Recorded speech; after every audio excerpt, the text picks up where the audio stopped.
ஆகவே மது ஒழிப்பு போராட்டம் என்பது தொடர்ச்சியாக தமிழகத்தில் நடந்து வருகிற ஒன்று.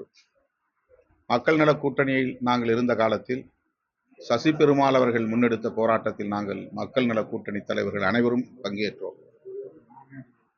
சசி பெருமாள் அதற்காகவே தன் உயிரை மாய்த்து கொண்டார். மது ஒழிப்பு போராளியாக தியாகம் செய்திருக்கிறார். அப்படிப்பட்ட அந்த போராளிகளின் வரிசையில் விடுதலை சிறுத்தைகள் கட்சி இந்த மது ஒழிப்பை, போதைப்பொருள் ஒழிப்பை முன்னிறுத்தி மகளிர் இதிலே பெரும்பங்கு வகிக்க வேண்டும், மகளிர் தான் இந்த குரலை உயர்த்தி பிடிக்க வேண்டும், ஓங்கி உரத்து முழங்க வேண்டும் என்கிற வகையிலே இதை மகளிர் மாநாடாக நாங்கள் நடத்துகிறோம். லட்சக்கணக்கான மகளிரை ஒருங்கிணைக்க திட்டமிட்டிருக்கிறோம். விடுதலை சிறுத்தைகள் கட்சியை சார்ந்த மகளிர் மட்டுமின்றி ஜனநாயக சக்திகளாக உள்ள அனைவரும், கட்சி சார்பற்ற ஜனநாயக சக்திகள் அனைவரும் இந்த அறப்போராட்டத்தில் பங்கேற்க வேண்டும். கட்சி வரம்புகளை கடந்து, அனைத்து வரம்புகளையும் கடந்து அனைவரும் ஒரே குரலில், ஒருமித்த குரலில் இதற்கு ஒத்துழைக்க வேண்டும். இது எங்களுடைய அறைகூவல். கட்சி அரசியல் என்பது வேறு, சமூகம் சார்ந்த, மக்கள் நலன் சார்ந்த நிலைப்பாடுகள் என்பது வேறு. 24 மணி நேரமும் கட்சி சார்ந்தே நாம் நிலைப்பாடுகள் எடுக்க முடியாது. தேர்தல் நேரத்தில் தேர்தல் நிலைப்பாடு, அவ்வளவுதான். மற்ற நேரங்களில் நாம் மக்கள் நலன் சார்ந்துதான் எல்லோரோடும் இணைந்து செயல்பட வேண்டிய தேவை இருக்கிறது. தமிழ்நாட்டில் மதுவை ஒழிக்க வேண்டாம் என்று எந்த குரலும் இல்லை. மதுவை ஒழிப்போம் என்றுதான் எல்லா கட்சிகளும், எல்லா கட்சி தலைவர்களும் சொல்லுகிறார்கள்.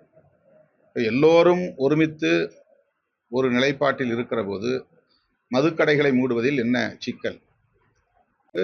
குக்கிராமங்கள் வரையிலும் போதைப்பொருள் புழக்கம் வந்துருச்சு. பள்ளி மாணவர்கள் மத்தியில் இது இன்னைக்கு வந்து கடுமையா போய்கிட்டு இருக்கு. குறிப்பா பெண் குழந்தைகளே இதற்கு இரையாகக்கூடிய நிலை உருவாகி இருக்கிறது. பெண்களுக்கு எதிரான வன்கொடுமைகள், பெண்களுக்கு எதிரான கொடூரமான குற்றங்கள், படுகொலைகள், கூட்டு வன்புணர்வு, இதுவெல்லாம் வந்து போதைக்கு அடிமையான சக்திகளால் தான் அதிகமாக நிகழ்ந்திருக்கிறது. இன்னைக்கு நிர்பயா கேஸாக இருந்தாலும் சரி, கொல்கத்தா மருத்துவ மாணவிக்கு எதிராக நடந்த அந்த கொடூரமாக இருந்தாலும் சரி, நடந்திருக்கிற பெரும்பாலான பெண்களுக்கு எதிரான வன்கொடுமைகள், கொடூரமான குற்றங்கள், இவை அனைத்தும் போதைக்கு அடிமையான இளைஞர்களால் தான் நிகழ்ந்திருக்கிறது, ஆண்களால் தான் நிகழ்ந்திருக்கிறது.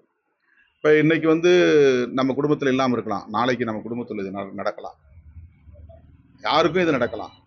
ஆகவே இது வந்து இருக்கிற கொடுமைகளிலேயே மிகவும் ஒரு சைலண்ட் டிசாஸ்டர்னு இதை சொல்லலாம்.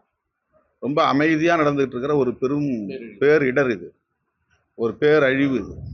அது பாட்டுக்கு நடந்துகிட்டு இருக்கு. அதில் என்னென்னா, ஹியூமன் ரிசோர்ஸஸ் வந்து நிறைய ஸ்பாயில் ஆகுது.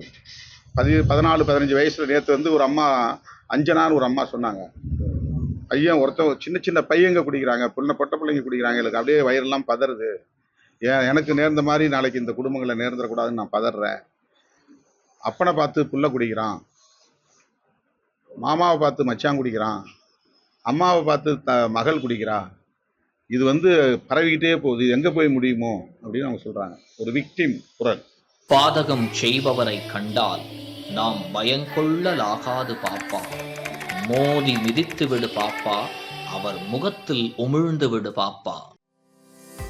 அண்மை செய்திகளை உடனுக்குடன் தெரிந்து கொள்ள இணைந்திருங்கள் இயம்நாடு தொலைக்காட்சியுடன்.